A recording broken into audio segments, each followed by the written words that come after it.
ہمیں وہ چیزیں بھی یاد نہیں ہو پاتی ہے، ہم ان چیزوں کو نہیں سیکھ پاتے ہیں، ان چیزوں کی جانکاری اور ان چیزوں کا علم نہیں ہو پاتا ہے، ہمارے لیے افسوس صد افسوس کا مقام ہے۔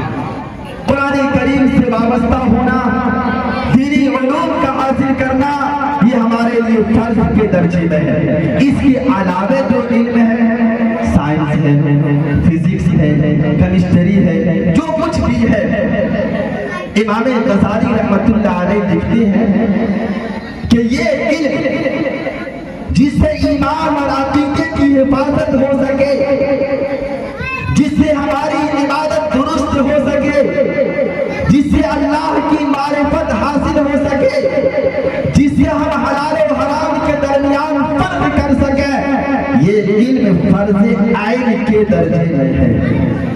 جس طرح سے نماز فرض عین کے درجے میں ہے کہ الگ الگ ہر ایک کے ذمہ نماز فرض ہے، اسی طرح سے قرآن کریم کا علم یعنی دینی علم کا حاصل کرنا ہر مسلمان کے لیے فرض عین کے درجے میں ہے۔